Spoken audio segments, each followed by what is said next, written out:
Yo, what's going on, family? Welcome to another episode of the Late Night Traffic Report with your boy, Mr. Sencere. And backed by popular demand, we have the lovely Kay Callie. Tonight's going to be a bumpy ride, so buckle up. We're going to talk about co-parenting while married. The ups and downs, it's all good until it's all bad. All right, let's take a toast before we start. This is gonna be interesting. So as I mentioned, the Late Night Report, it's going to be about storytelling. It's going to be about real life experiences, the trials and tribulations, the ups and downs, the things that we go through, our journey to 20 plus years of marriage, right? So that's a long time. Um, but with this show, I wanted to really resonate, to be able to resonate with young men that's going through some of the many And women. men and women, all right, that's going through a lot of the challenges, the trials and tribulations that we've encountered, over the duration of our relationship. In tonight's conversation, it's about co-parenting while married. So let's define that before we jump into it, right? Parenting.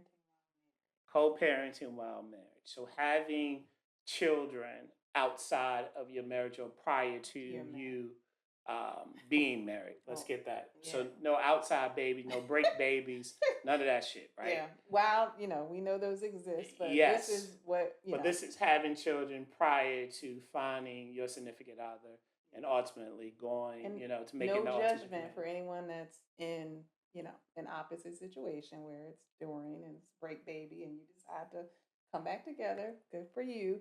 But just want to level set because I think the context and things will be different and the tips that we share may be a little different if it were, a break baby Yes. relationship. So thanks for clarifying. yeah, clarifying of course, that, for hon. sure, I for appreciate sure. that.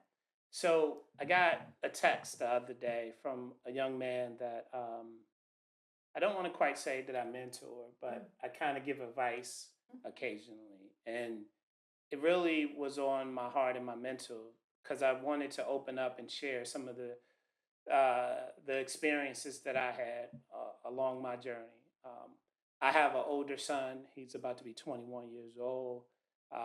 If you're watching this, I love you. But it was a very challenging relationship, not necessarily between he and I, but with his mother and I. And then, um, we got married. Then later she got married. And, we all were thinking at the time that by her getting married, it would kind of balance things out and cut down a lot of the tension that we had been experiencing. And unfortunately, it actually made it worse. So I was talking to this young man, and he was under the impression that him and his baby mother, they're friends, they got a great relationship. He wanted to stay far away from the court system. And look, I dig it. When I was in my 20s and experiencing uh, the things that comes along with, co-parenting, um, I was given some advice and it was kind of off-putting to me. The advice that I got was to go ahead and go to the courts first. And the first thing I'm thinking, I don't want these white people in my business. And, we should be able to work it out. We both had, verbally committed to doing what was best for our child. So why can't we just work it out? So it kind of made me relive those emotions and that pain, that trauma, right? And I explained to him, like, listen, you need to go out there to the court system first. And look, I know a lot of people are gonna say, why you want these white people in your business? It's not that you want these white people in your business. You want to establish those boundaries. And see, when you're co-parenting and you think that you're cool with your child's mother, you're cool when you're doing what she wants you to do. But when you break that cycle and you start to implement boundaries, that's when the relationship gets spooky. It gets weird, right? The agreements that y'all had are not being honored anymore. The schedule that you all had, oh, well, such and such is not up for it today. Let's try it tomorrow. Let's try it next week. And then ultimately they get to a point where they don't feel safe, right?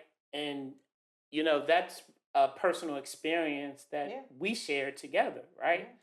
Yeah. And what I was telling this young man is this young brother is, look, you have to be proactive. You have to go out there. Unfortunately, you have to go to the courts. You have to go out there and file that petition, not for full custody unless there's other factors going on, but just joint custody. You want joint physical Shared custody. shared custody. You want shared custody, Yeah. right? So you want to be able to go and petition to split those days in half. And when you do that, it's going to get worse before it gets better, Yeah. right? Yeah. And I told this young man, like, you have to do this. There's no working it out. And look, before you all come from my top, listen, if you have a great co-parenting relationship, then kudos to you, right? Yeah. If you're working out, you've moved on, she's moved on, everybody's spouses are fine and you can communicate, that's preferred, but it's unfortunately it's not ideal in our communities. Or not, you mean like not common? It's not common, Not right? common. Because the problem is, and this is my personal journey, right? When you, and I'm not going to disrespect my son's mom, not calling, revealing any names. I'm just going to be very non-descriptive. But the reality is, when you're out there doing whatever you're doing, and I tell young men this all the time, every woman you encounter and you imprint yourself on her, she could possibly or potentially be your child's mom. Yeah. So you need to be more selective. Instead of trying to run your numbers up, you need to be more selective and really evaluate who you're taking to bed, right? Yeah.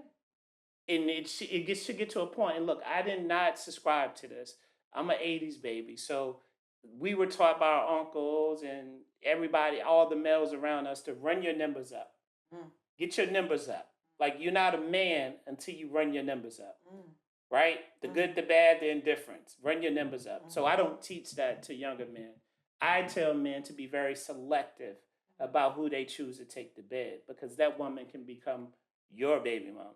And y'all attached at the hip, at least for 18 years, but in reality for a lifetime.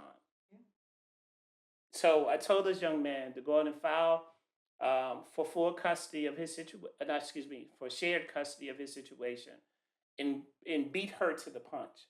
Because it depends on what state you're in, what municipality you're in. They view black men as a threat. And it's an uphill battle that you have to prove to them that you're worthy of being in your child's life. That's been my experience. We went to court.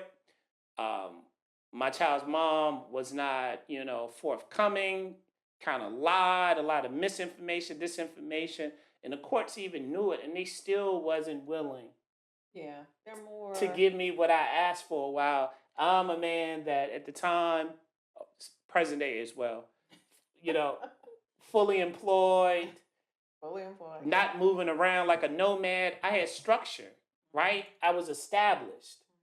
And I'm thinking, like, it's a no-brainer. Like, my kid is got all the amenities, everything he needs. When I pick him up, he's not like one of them kids in the office Where they gotta have with the that whole suitcase weekend up. bag and all that shit and food and snacks. No, my son just came just with his book bag. And the reality is, I was not even conscious of it until I go and pick it up, pick him and up. say something.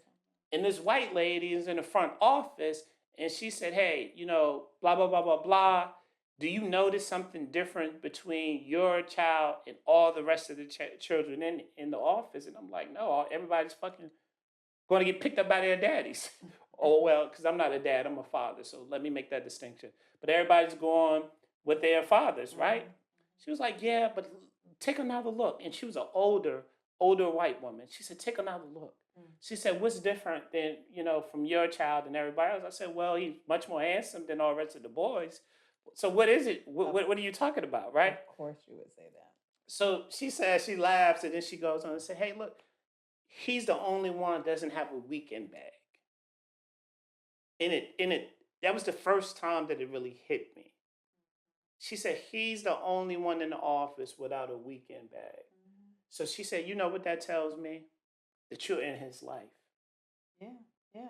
You 'Cause are a father. and that's really it's small and me at the time, you weren't thinking about it, you were just doing what you saw to be the right thing to do. One, to make your son feel just as comfortable as he, when he transitioned. Um, but I've known situations where co-parenting situation with other families where the mom had to pack everything. Everything. I mean, down to socks, on everything, to everything. And there have been, if they didn't have it packed, they didn't get it because your mom get child support. So she needs to buy all that. And those types of things bring it, imagine how that makes a child feel, you know? They don't need to, as a parent, you do for your child. Yes. That's the bottom line. Mother, father, whatever you do for your child. It's not, you don't make them suffer because of what the neglect or something that a nut that the other parent didn't do. If they forgot it, they might have forgot it. Get them some socks. Get them a toothbrush. You know. But even they should have those types of things at your house anyway, because it should. You're as the non-custodial parent, whether it's because there are some women that are non-custodial too. So we're going. But as a non-custodial parent, your job is to make that your child feel just as welcome. I know it's harder because you don't have as much time and just the dynamics, and you may not have you don't have the sometimes the same legal standing, sometimes depending on what your arrangements are. But your job is to make that child feel just as comfortable in your home as they do in custodial parents, which is typically the mom, home.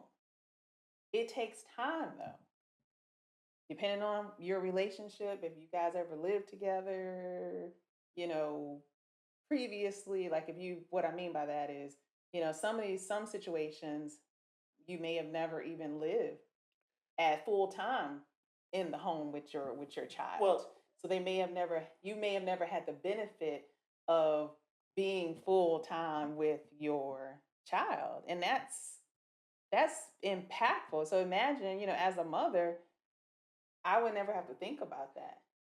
But as a but father and a being a non-custodial parent, that's your that's your everyday life. let's unpack that, right? And not all situations the same, right? Mm-mm. Um, it's not one. It's not a one size fits all Right. solution to it. But let's. I think you said something very important when you talk about like having or procreating with someone, Mhm. right? It's a lot of people. Some situations are intentional, right? We Mhm. gotta acknowledge that. Mhm. But a lot of situations out here, you just fucking. Let's just Mhm. be honest. Let's just call it for what it is, right? And I think that there's a disconnect between male and female, what that really means. And here's why I'm saying that. Hello? Guys are just most times fucking, just getting a nut. It's something they have to do, right? It's something that we need to do to get off of us, especially when we're young. Mhm. Women are looking at, that's an opportunity, especially if she wants to be with the guy long term Or versus the attachment. guy wants to be with her just for a few nights or that night. Right. Right. So when you have those different dynamics and you procreate, whether, planned or unplanned, Mhm. right? Mhm. I think that where it gets spooky, where it gets weird is different sets of expectations. Sometimes women think that, okay, I'm having a baby by you, even though we weren't together, you were just Wednesday ass or whatever the day of the week you may have been. Now that I have a child by you, I demand more respect, and we Mhm. should think about talking about transitioning to being in a relationship. Mhm. And that's why I said in the opening lines, like, guys, you have to be very selective. Mhm. And if you're going to sleep with this woman, you also have to consider that she could ultimately become the mother of your child. do. So how do you how do you deal with that dynamic when it materialized or it Mhm. comes to fruition? And that's something that we had Mhm. to deal with. Yeah. And my child has never ever seen his mother and I together because we were Mhm. never together right like that. You know what I mean? And I think that given that, because maybe perhaps she had an idea in her mind that didn't align with what my objectives were, right? So, Mhm. Okay. what happens when those two perspectives collide Yeah. and there's a lot of animosity, there's a lot of personal feelings opposed to Mhm. putting the child first? Yeah. And when I was talking to the younger man, that's what I sensed, right? Mhm. The mom is not putting the child first. She wanted to be with him, and he had never had any intention on being with her, but he still wanted to be in his child's life. Mhm. But now she's starting to make it complicated, Mhm. right? When I first started talking to him, it was all good. They're cool. They're best friends. I hear this all the time, Yeah. and it's immediate. It's an immediate reaction for me because I say shit is good until it's not, right? But Because it, that's kind of life, though. I know we're talking about this particulars, but yeah, things are good yeah. till But they're what not. I'm saying Yeah. is, it's dealing with this situation or a situation like this, right? Mhm. When someone else has expectations on you that you're not willing nor have even contemplated fulfilling, excuse me. It's it's conflict, it's tension there, right? Yeah. And then what really makes it go bad is when you move on Yeah. and you are now starting to amass things, accumulate things, and build a life that now the mother, your child, is looking and saying, well, why wasn't I good enough To to have. do that with? Yeah. Even though, again, if she was just a slide, she was just Wednesday, Tuesday, whatever the week, whatever her day is of the Yeah. week, Yeah. and she was fine with playing that position. Now, because a child is in the equation, she wants to be elevated and expects more. Well, even more so too. I think that's. I, I agree, but I think even more so the child. But then when you enter girlfriend and wife, they also feel that you know I should trump wife your family because of having your child. But it all goes back to placing their feelings even higher than The even the child. child. Yes. And that, honestly, we could have had this show in like 2 minutes by saying, you got to put the child first. That's number one. Both sides, not just dad, not just But mom. that's easier said than It done. is. It is. And you know what I suggest for it to help with that? What's that? Counseling. Because your feelings can be very valid.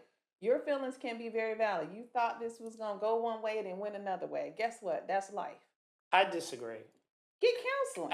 I, I disagree. We went through counseling, like No, I'm saying no, no. Uh, personal counseling. yes, that's what I Oh, mean. okay. For Because the whole family stuff, like, oh no, no, no. listen, I'm not. I, Yeah, we don't we're look, not gonna talk about that now. we've gone through that. We played the whole game, played No, by the rules, had the family no. counselor, and what I've found that a lot of people and uh, a lot of professionals in that space are completely nut jobs. I Nut think jobs.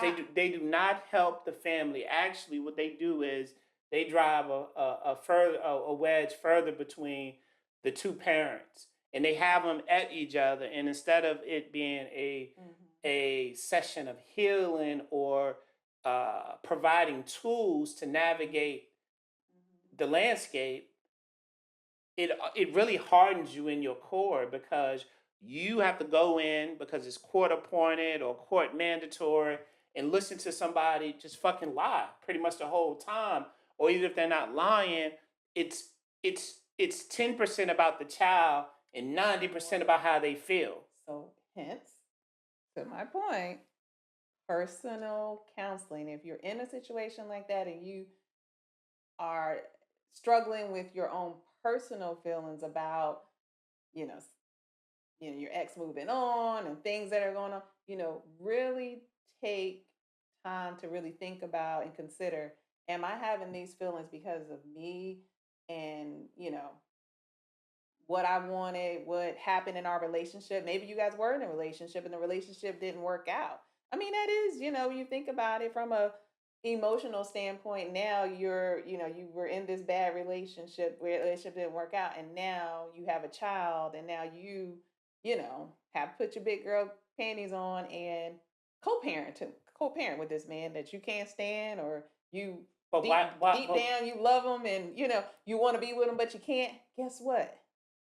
You gotta put the child first, and it's okay. I'm not judging. but you're saying that. Hold on, I'm not judging anyone for having those feelings, but I think what I do want to encourage anyone to do is talk to someone, like carve out space for you to navigate how you're feeling, and try to separate how you're feeling and put the child's feelings first, because number one, no matter whether this person is, the best or the worst, that's still their father. But And as long as there's no, harm being done to that child needs that other parent in their life just as much as they need you. There's an but that's important the role for problem. the mother and the father in a child's life. Everything that you're saying, it sounds good, Oh yeah, it does. but the shit is it's hard. It is. And if it was that easy, then we wouldn't have all these broken homes. No, no. But People would be able to co-parent and put their personal aside. See, the problem is yeah. this: in those situations, as I was explaining to the young man, if if the woman has placed you, or perhaps you may be the best experience that she's had, or the highest caliber of guy she had, Mm. she's going to always be in search, either equivalent or higher than you. And see, the problem with it is when you move on and you start amassing things, and all the things that she saw or wanted you to become with her, you now With becoming with someone someone else. else. Yes. That's a sour pill to So swallow. you don't That's think a sour pill to swallow. Let me it is? finish. That's a It is. sour pill to swallow. And Uh-huh. more importantly, then they become envious and jealous. And Mhm. see, the second part to that, when it really gets extremely spooky and weird, is the entrance or the introduction. When she does move on, Mm, she gets a fuck boy. mm. See, that's the factor that really messes it up Can to you a point. define that Yeah, so term most for mostly in that situation, a fuck boy is a guy that probably has kids of his own that he don't fucking take care of, but he has the audacity. He's Mm, audacious enough mm. to fucking critique and What? run his mouth about what you doing and what you ain't doing. He's also a bum ass guy that when you get in your children's phone and you're looking in that phone, all of them arguing who got the child support card. That's a fuck boy. That's the shit that we Thank you. that's the life that I live. So that's the type of fuck boy that I'm talking about. And a fuck boy is a guy that know his woman is wrong But won't address because it. he's a fuck boy and he's probably living off of her and mooching off your child support that you're sending over there. So- He's never going to yeah, correct her. yeah, He's the yeah. type of dirty Oh, crock wearing ass nigga that will come to your place trying to be tough and look tough. okay. That's what I'm talking about when I talk about a fuck boy. Thank And I'm you. passionate about it because I lived it. I know. He's the type of guy that's willing to crash out or try to get you to crash out to lose everything that you have because he ain't got shit going on. That's a fuck boy. Because at the end of the day, you know what a real man would do? If the situation would have been reversed and I met you and you had a child, if I chose to accept that mission, you know what I would have told you? And you know what I would have told your child's father straight up? Don't send no fucking money in my house. It's only it on this fucking yacht. It's only one captain. Mm. Don't send no fucking money in my house. What you guys gonna do is you and her, all of us can identify a bill or two that you're gonna fucking pay. But you ain't gonna send no money in my house. Cause I'm a man. You ain't gonna send no money in my house, and you ain't gonna have that impact. Cause I'm gonna tell you, again, if the situation was reversed, and the day you told me that this nigga, your baby daddy, make you feel some sort of way, I'll be packing my shit and getting the fuck out of there, because ain't no way. If you with me, ain't no other nigga gonna ever make you feel no sort of way. That's what a fuck boy does. Yeah. They are jealous and envious of you, and they know that you got their woman feeling some sort of way. That burns a man up at night. But they won't leave them. But they won't. Why? Because it's a come up for them. But I'm just saying, if I can't stand something, if something burns me up, it's a come up for them. I remove myself. Because men, we govern ourselves a different way. Yeah. Because the first thing I'm gonna check you. Yeah. Why you in your feelings? Why this guy can make you feel this way? If you over this guy and you with me, it ain't shit this dude can do unless he putting his hands on you or threatening you. It ain't nothing that this guy should be saying to you to make you feel some sort of way. That's how a real man handle it. And if you feel some sort of way, that means that you're still emotionally tied to this guy. And here's my last thought on that, right? If the guy sees you doing everything you're supposed to do, you at every drop off, every pickup, he know you fucking paying the bills because he's using your that child support card. So you're paying for your kids. You got your kids clean, right? You taking care of them. Everything's good. What's the issue? What the fuck is the issue? Other than your chick still riding another nigga penis. And that's your problem that you need to handle. That ain't his problem. Yeah. Yeah. So, are we ready to kind of move to solutions and tips? We're ready to move to solutions. But again, on this show, this is raw, it's uncut, and we're going to tell stories. Yeah. Right? So I'm fine with giving tips. But to all my young brothers out there that find themselves in a situation that I just described, you're right. You always have to put the kid first. The child comes first. Yeah. But you also have to establish boundaries. Yep. And it's nothing wrong with you standing up for yourself and standing on business. There's nothing wrong with you, because in most states, when a child is born, nobody has custody over. Nobody does, right? We learned that. Trust me when I tell you that. 18 court appearances, 80, 90, $100,000 in. Look, it's in your best interest. If you can work with your child's mom, then work with her. But at some point, it's going to get weird because of all the dynamics and the factors I just ran through.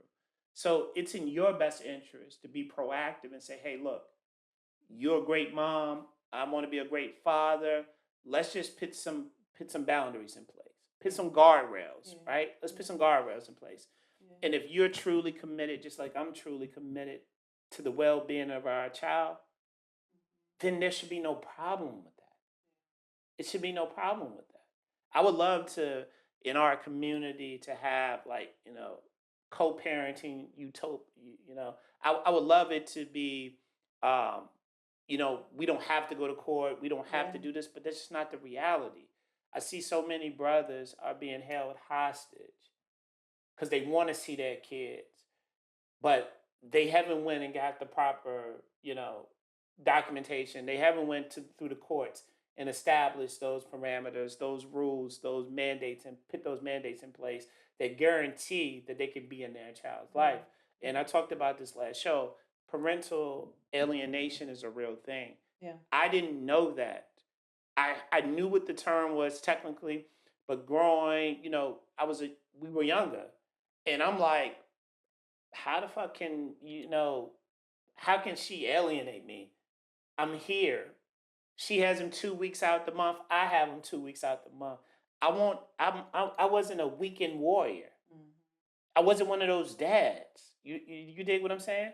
Like we were there Yeah. all through everything. Watchdog dads, vacations, um, Appointment. appointments, dental, health, everything. We were there. Like, I taught, how to ride a bike, tie shoes, cook, clean, iron, read,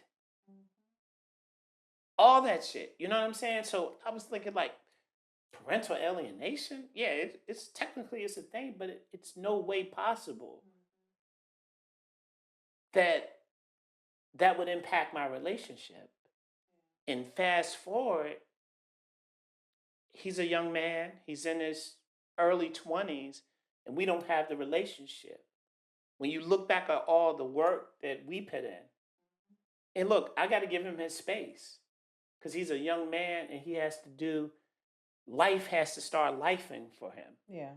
And once he breaks free and really gets out in the world and start living, I'm very optimistic and hopeful that he's gonna come back home. So if my son's listening, I love you and you can always come back home. No matter what transpired, no matter the hard conversations we had, I love you, we love you. And if I can prevent that from happening to any other Someone else. Yeah. black, a brother, Yeah. it's my responsibility to have these conversations. It's my responsibility to open up and teach one and pay it forward.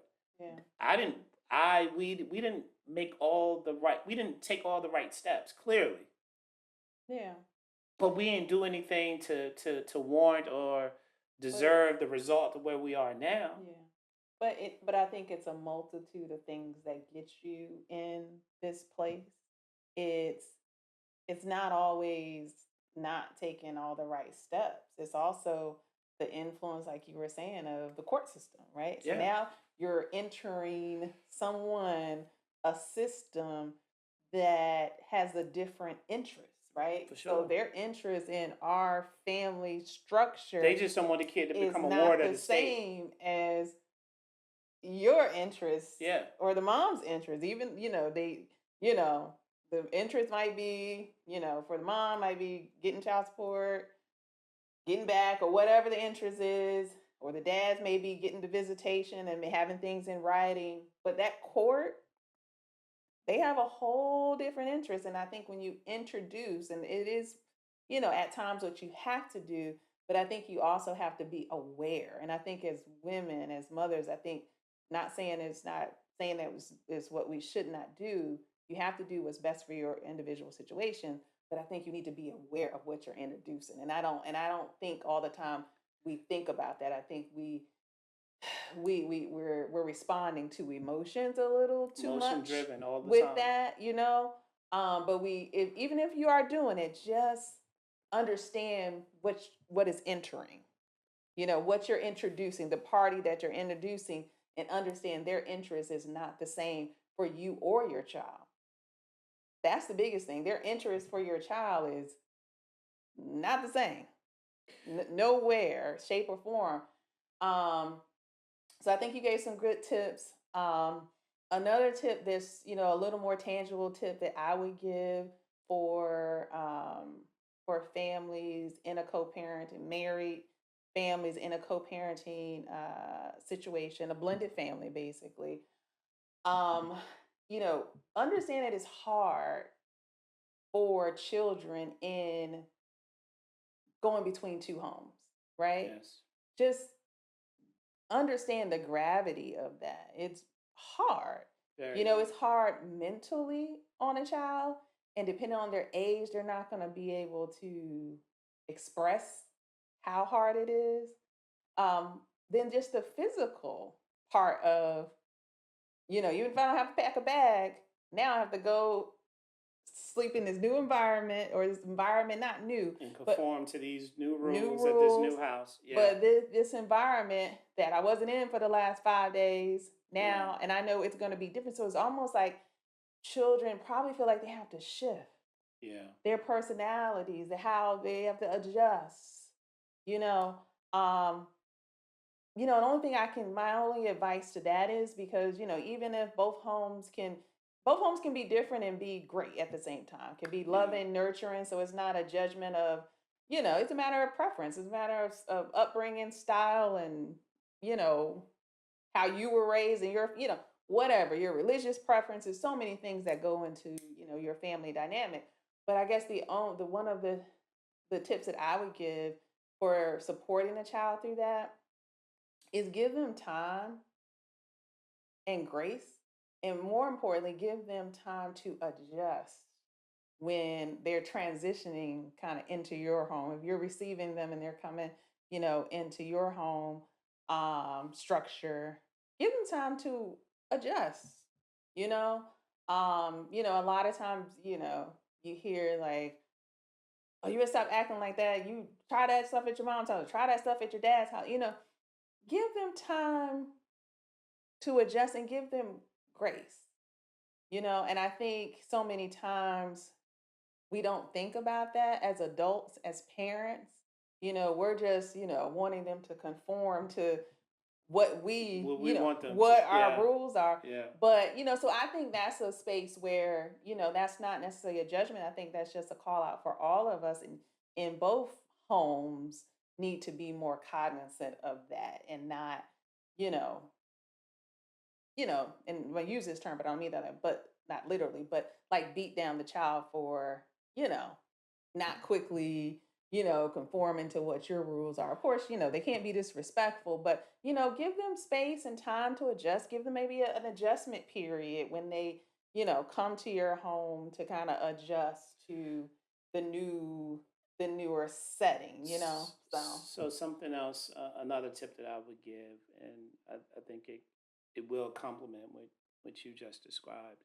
I think having balance, right? I think again to your point, a child moving from one home to another, um, it's an adjustment Mhm, for the child, right? It's an adjustment to the child, and what we've found, and found out in talking to other people, kids tend to want to be pleasers to both parents, right?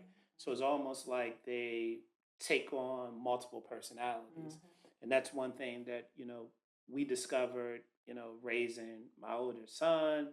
The courts got involved, it got kind of nasty.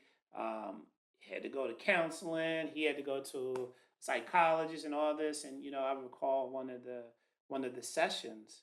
Um, that he had, mhm, right? And when I go to pick him up, she walks my son and I out of the facility, and she was like, "Well, you know, he's very different when he's with you, right? mhm, With you, he wants to be a big boy.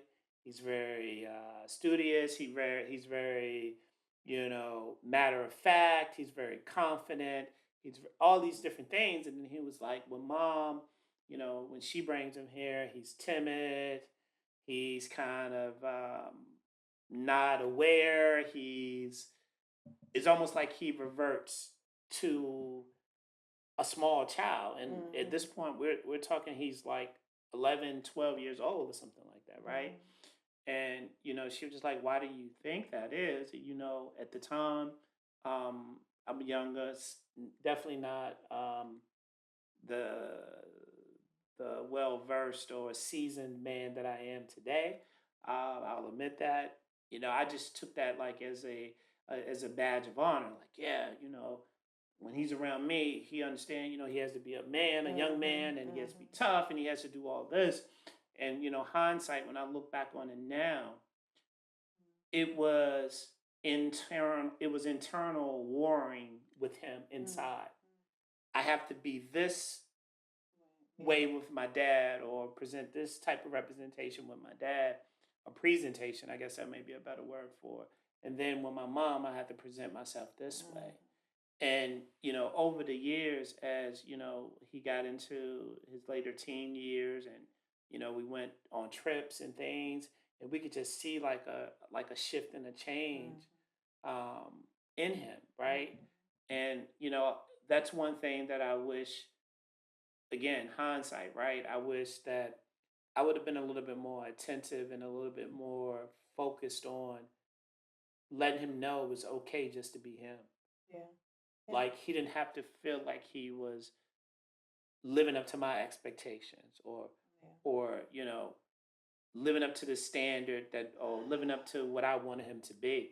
He could have just been himself. And, you know, some of the conversations that he and I have had over the years, and especially like some of the last ones that we had, or all that things that we done, all the things I taught him, all the trips, all the times we were there for him, I had to come to the realization that there was some resentment there towards me because in my mind, I'm offering him structure, I'm offering him consistency. But in his mind, I'm setting a bar too high Mhm. that he That he can't feels meet. that he can't. You know what I mean? I have standards, I have requirements that he can't meet. And obviously, I'm comparing the lifestyle that we gave him versus the lifestyle that his mother gave him. I'm like, it's a fucking no brainer. But he's not me. He didn't grow up the way that I grew up, right? I was a shorty on my own at a very early age, right? I didn't really have I didn't have a childhood. You not like how he has and our youngest son has. Like, I didn't have a childhood. My father wasn't in my life. A lot of things I had to overcome and endure, right? But I think I was so caught up in my shit and trying to, in my mind, give him a better life. Maybe it was too much. And one thing about people, period, right? People have a different level of comfort. People have a different level of what they consider to be success, right? I'm a very, very headstrong, very um, ambitious person. And, even with our younger son, he's a lot like me. But I sense also, and obviously I don't want it to end the same way with the older son, so I kind of pull it back a little bit, and I just try to foster and support who he is as an individual. So you were saying that, being reflective over the years, you really wish that you, would have, let our son know that he could just be himself. So, Yes, you were, kind of expounding on, the reflection of that. And I think that that's really big of you to do that. And that's also, you know, one thing that I think will make, hopefully, this episode, reaches as many people that are being impacted and going through something like this, but also seeing that I think one of the biggest takeaways is there's reflection to go on both sides, right? So it's not that, oh, the mom is always, the one. I think we're the custodial parent when it is the mom where the bad rap in a sense comes is because typically they have control of situations that they don't always, it's not always used for the child's benefit. right. You know, if there are situations and you're a mom that's not doing that, Kudos, kudos to to you, you. We're not talking and about keep you. doing it. Keep doing it and encourage other people, Respect. encourage others to do the same thing that you're doing.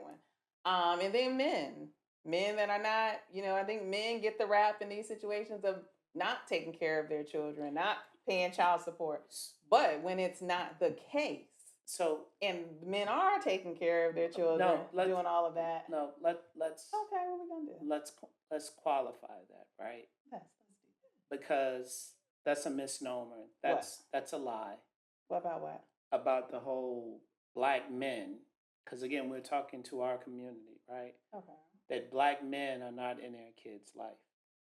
Okay. That's a fictitious narrative slash stereotype that's not true. And Okay. actually, you could actually Google it, and it says black men are more in their kids' life than any other demographic. Google it. Okay. Go look up the history. Shit, don't everybody believe in Google? Go Google that shit. See what I'm talking about. You know what I'm talking about, man.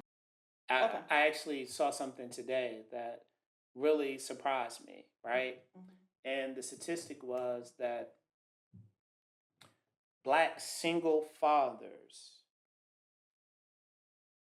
raise more productive children than Black single women and or any other demographic, just period. So just being a parent by themselves said that Black men raise more successful kids than any other demographic. Okay. So what does that really mean, right? Obviously, this month we celebrated Father's Day, and you know that obviously means something to me as a father, right? It Um, means something to others. yeah, too, but not just- I know. Go ahead. what I'm saying is, I want to acknowledge and give praise to all the brothers out there that's doing what you're supposed to do, Okay. doing what you were anointed to do, Okay. doing the job, even though we're getting ignored, even though statistics are shaky, you're still fighting the fight. You're still raising young men, young women to grow up to be kings and queens. And we need to keep doing that regardless of how hard the fight is. And I know we've talked about a lot tonight. Mm-hmm. And for the young man, like I told him, it's going to get hard. He's going to question himself. He's going to want to give up because I did. I wanted to give up. Okay. But you got to keep fighting. You got to keep praying. You got to keep trying, right? Because it ain't easy. If you're at this point and things are becoming weird and you have to go that route of getting the courts involved, then it's going to be a hard fight. And especially, you know, if you pay child support and a lot of it like I did, man, they break out all type of tricks, man, all type of tricks. And what Kay Callie was describing earlier, unfortunately, the same system that I'm referring this young man and others to go to, they're not on your side. No. They're not on your side. Their only goal is they don't give a fuck about your Black son or your Black daughter, that Black child. All their mission is for that child not to end up being a ward of the state. And not in the sense of being, you know, in the foster care system, but they don't want to pay for them. They don't want to be financially obligated. That's the only thing they care about. Again, 16, 18 court appearances, 80, 90, 100,000. Who counts after a certain point, right? All that work that I did, all that work that we did, all that money that we spent, hindsight, my son could have had $100,000 waiting for him when he graduated. But that's the route because we couldn't see eye to eye. Yeah. And the reason why I wanted to say that is, you know, one of the tips, because I think we're getting into the tip segment. We're in the tip segment. Okay. We're in the thick of it. Okay. So, tip number one, always put your child first, but always establish boundaries and let it be known that you're going to be respected as their father and you're going to give respect to the mom because she's their mother. And you don't let outside forces, outside people dictate how you all are going to parent. Because at the end of the day, when she moves on or you move on, both of you should actually have supporting or supportive spouses or significant others. If your spouse or significant other becomes a problem, then they probably shouldn't be your spouse. Because I don't understand if the common goal is to be productive parent and that's what you're doing, then why does your spouse have a problem with it? Yeah. Yeah. You see what I'm saying? Yep. So I think um, I think that's a good tip. I think another tip that I would give, and I know we had started giving some others, so I won't rehash those. But another tip would be communication.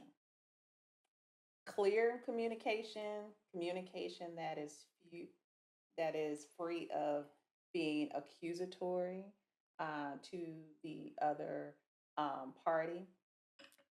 Don't send messages through your children. When at possible, think of creative ways to keep all parties in the loop. Maybe keeping a shared calendar of activities for the child, doctor's appointments, birthday parties, especially like let's say there's birthday party that he really wants to go to, she really wants to go to for a classmate that is on your time, um, your visitation time with them. Make sure that that's on the calendar. Run it by the other parent. If at possible, communicate in writing when you can, especially details. You know, doctor's appointments at 3 o'clock on Tuesday. Communicate those things in writing one so the person so we can go back and reference it, can be shared and all of that. So I think communication, be clear, be concise, don't communicate through the children. Also, I think, having some type of, shared calendar, communicating maybe, through text, email as much as possible. Obviously, verbal and face-to-face conversations do need to happen for certain things, but I think sometimes the emails and written communication rather can help kind of keep down some of the Yeah, hostility and but sometimes they can be emotional. misinterpreted. They can be misinterpreted. So I think you have to choose, be intentional about what things. So I'm saying more like communication about dates, facts, things like that that might have to be referenced back. I think it's good to have that in the email so I can go back and say, or on a calendar, like, oh yeah, I forgot when that appointment is. So you can be able to do that. I think that, two quick points. I think that you need to create a safe space for your child. Mhm. And what I mean by safe space is don't question them, but have conversations with them. Because you need to do like that post check in the sense of how they're feeling about the situation, right? I think that as parents on both sides, we're like so focused on making our point being heard or proving a point or Mhm. really like getting our shit off. Like, I mean, yeah, I'm gonna teach her or I'm gonna show him. But I think you need to create a safe space for your child where you can have conversations. Again, it's not about questioning your child. It's about seeing how they feel, doing a health check on them. How do you feel? Ask them questions about it. What are some things that can be better? What would you like to see mommy and daddy do? And in the case of a blended family, mom too, dad too. Another thing that I think is it's critical, it's essential that you have to do, and this is a telltale sign as well from a man's perspective. If you could tell that your child's mom is entertaining a fuck boy, I think that you have to have a one-on-one conversation with this person, not over the phone, face to face. You need to look him in the eye. He needs to look you in your eye, and y'all need to establish some type of understanding because I do think there has to be rules in place, right? Whether it's discipline and how comfortable you are with what actions that he should or should not take. You have to look somebody in the eye and let them know that look, you standing on business. I ain't playing around about my kid.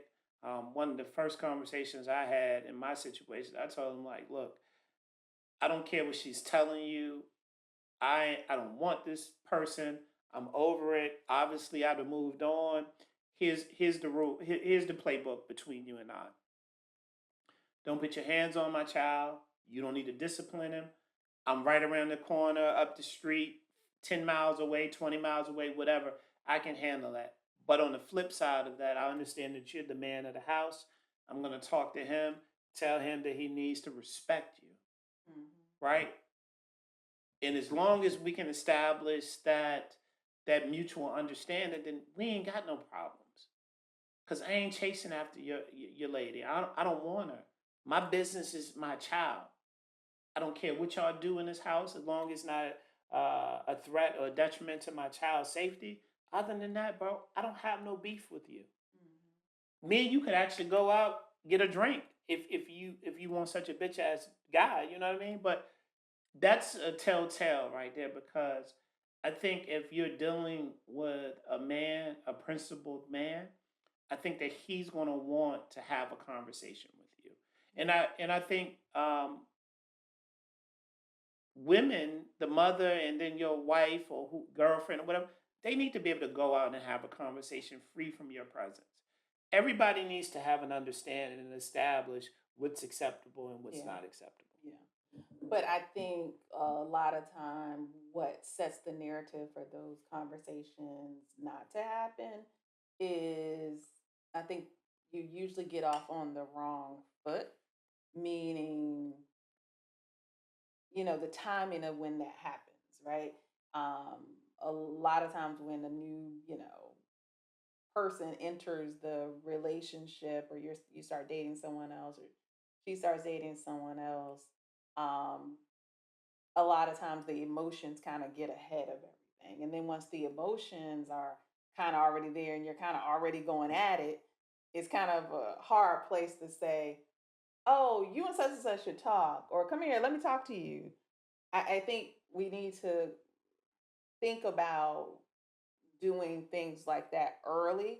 And I know it's kind of hard because when you first start, start dating someone, you don't know how far it's gonna go. So at what point do you kind of say, "Hey, this is someone that's gonna, be around my child, and I want, you to meet them." But I think we have to be intentional with doing that, even if, but I think sometimes, and I I think maybe men and women both do this, but I think sometimes we delay kind of doing that because we don't know if me bringing up saying, "Hey, I'm dating someone, I want you to meet him," or you saying, "Hey, I'm dating someone, I want you to meet her," is going to shift.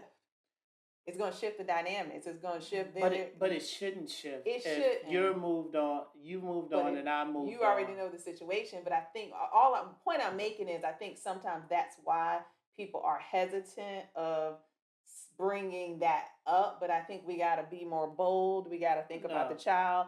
We got to think about, because if you men are hesitant because they don't want want to to, mess things up. that's Men, what I. and That's this is another tip that I have to give to men. another. You got another tip. Yes, I got a lot of tips, but I'm not going to go through all of them. Don't sacrifice what you know is right to keep it easy. Yeah. Yeah. You understand what I'm saying? Like, I was guilty of this, right? When you are no longer accessible like you have been in the past, meaning that your child's mother can call you anytime, you kind of at her beck and calls, you if she needs something, you're kind of playing like you're in a relationship, but you're not in a relationship. Okay. And I think oftentimes, so many young men, so many young black men, they're fearful of going to the court because they feel like, oh well, I got this side hustle, not a hustle. I have this agreement with her, and it may not be um, a lot of money because we're working and we're working as a team. That shit doesn't last. So hence, hold on. So That hence, shit doesn't last. it doesn't, because hence when you start, Because when you get when somebody else, exactly. So the to shit my gonna get point, weird. The shit gonna exactly, get weird. and hence why you don't want to come and say, "Hey, I met Right. somebody," because your little side Because you're hustle, uncertain. side agreement is gonna blow up. You don't know what the fuck your child's mom's gonna tell. So yes, but what I'm saying is, what I'm telling young men is, just men, period. Keep it above board. Keep it above board. Yeah.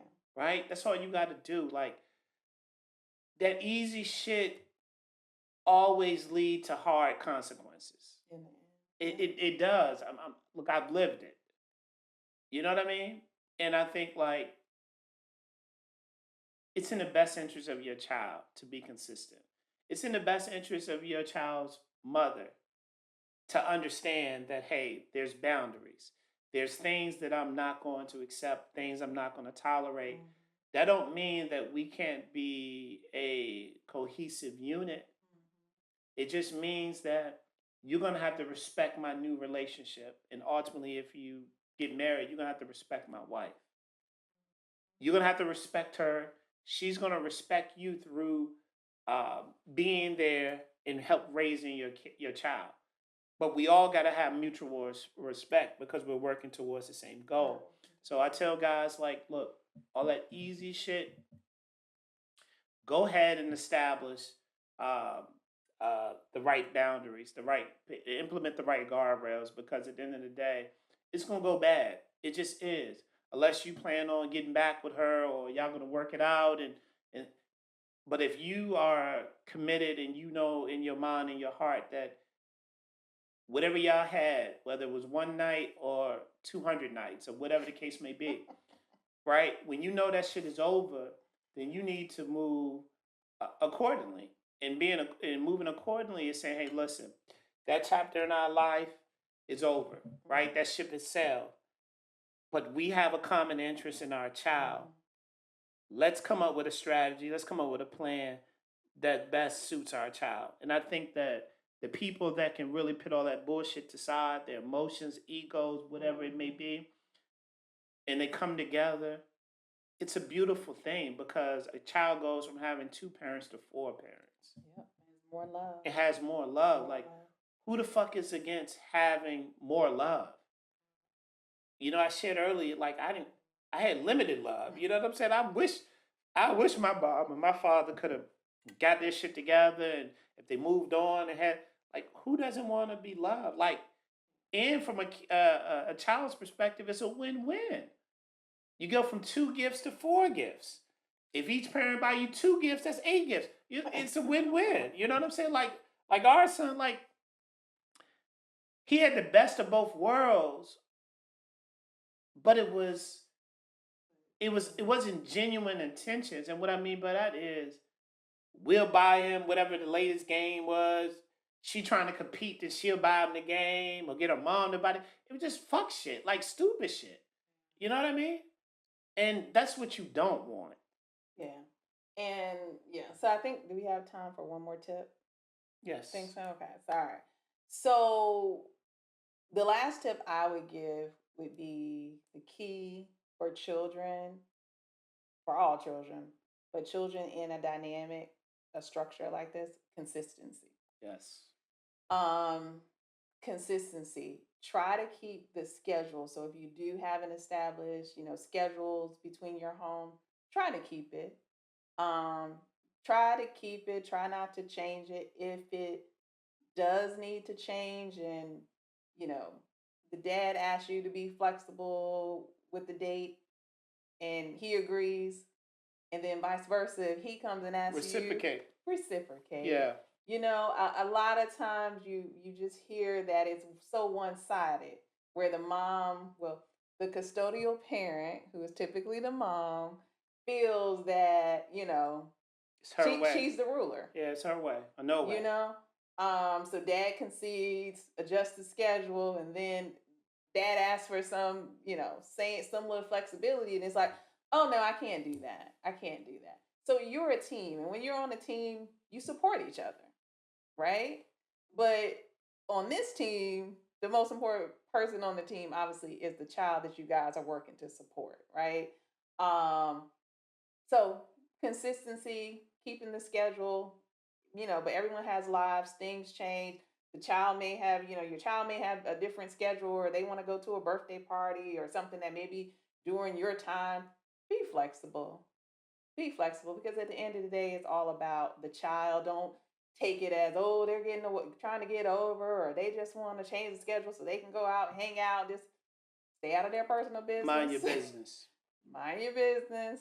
Mind your business. If you can make the adjustment, make the adjustment. And when it's asked of you, reciprocate. Be as fair as possible. Also, one more tip: be considerate of the other parent, not feelings, but be considerate of the other parent's relationship with the child, right? It's not your job to facilitate or make sure the relationship happens, or well, it is your job to support that. But what I mean, it's not your job to facilitate the relationship, right? But it is your job to Protect the relationship. protect the relationship for your child, Yes. right? It's important for your child to have a good relationship with their mother. It's important for the child to have a great relationship with the father as well. Absolutely. So just feeling like, oh, all the child needs is just me. That's not gonna work. So vice versa, both of you need to protect that. Even if you feel that they're the worst person, there's still that. It's up to that child how they're going to view and see that parent. Like they may grow up and say, oh, I had the best father, and you may think he was a shitty person. Could be. Yeah. But that's their father. Or vice versa, you think they're not the best mom, and the child loves it. That is his mom, that's her mom, and they should protect that. But I think what happens so much is they weaponize their influence. Again, and men and women do it. It's not just mothers doing it, it's fathers doing it too. But I think it goes back to one of our earlier points, and one of the suggestions that I had is seek personal counseling.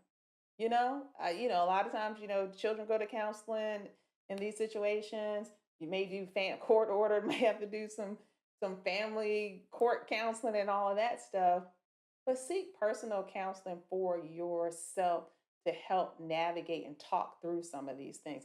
Also seek out a trusted mentor, someone who's been through a similar situation. I think it's really key to seek out and talk to someone who's been through the lived experience. Can't talk unless you live it. Because if you talk to other people, they will, as nice as they might be, as much as they might love you and want to support you, if they have not lived the experience, their advice